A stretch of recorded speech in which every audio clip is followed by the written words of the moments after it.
Sikurse e kishte paralajmëruar, tashmë kënga midis Eglit Akos në bashkëpunim me Sergjon është publikuar në YouTube dhe po merr mbështetje masive, sidomos nga vajzat që mbështesin dhe duan Eglin.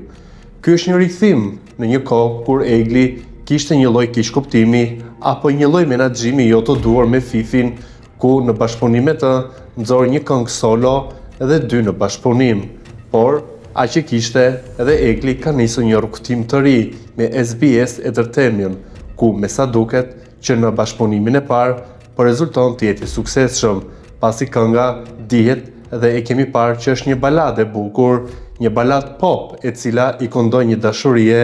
që të gjithë detyrimisht do ta lidhin me gjestin dhe historisë së saj, e cila vjen ende të mbajë të mbërthyer audiencën dhe të jetë një nga historitë më të komentuara në rrjetet sociale, por më së shumti edhe në emisione. Ky rikthimi i Eglit ndoshta do të përkojë edhe me nisjen e koncerteve që aq shumë po i dëshirojnë që ta shikojnë ndjekësit, fancat, njerëzit që e kanë mbështetur dhe duan atë,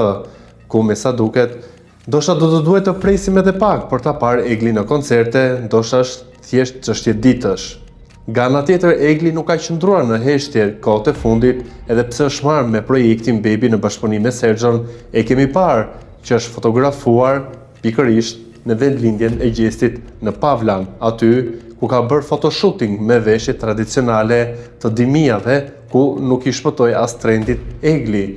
Pa diskutim, një personazh i cili ka një audiencë dhe detyrimisht do ta kërkonin për të qenë imazh i veshjeve kombëtare të grave, të cilat vishen në dasma apo dhe në festa të caktuara.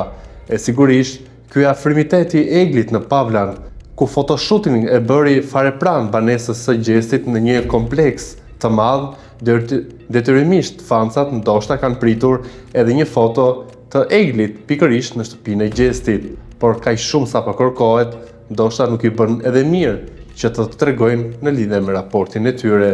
Por Egli ishte aty afër shtëpisë së gjestit në Pavlan të Pejës. Sigurisht që edhe gjesti vjen me koncerte, dhe a është ai artisti më i paguar? Shifrat flasin që gjesti merr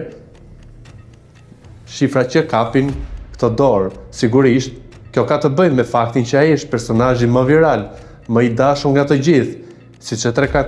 e ka treguar në çdo koncert që ka mbajtur në klubet e Europës, i ka mbushur plot e për plot, dhe kërkesa për ta parë atë ka qenë reale, jashtëzakonisht e madhe, dhe sigurisht edhe çmimi do të jetë i kripur për sa kohë. Ai vjen nga një format ku bëri bashkë gjithë shqiptarët dhe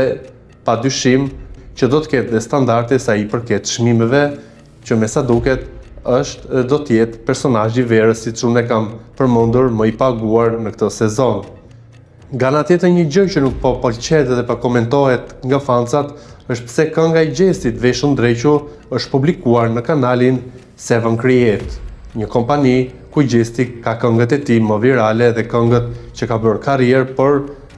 kur është kput nuk ka më lidhje me ta. Dhe pse pikërisht kënga e tij Veshun Drequ në audio dhe shoqëruar me foto është në këtë kanal? A ka diçka që nuk po shkon, apo është thjesht një shkelje që kjo kompani ka bërë me këngën e gjestit, apo janë kontrata të cilat janë firmosur nga gjesti përpara se të fusen në Big Brother dhe le të themi ka mbetur pengi tyre dhe po e përdorin, siç po përdoret në mënyrë masive emri i gjestit kudo, në çdo portal, në çdo emision, për të marrë edhe ky kanal me sa duket pas ka nevojë që të marrë paksa nga fama i gjestit, i cili e ka në maj dhe e ka të merituar dhe të padiskutuar që është personazhi më i komentuar dhe më viral.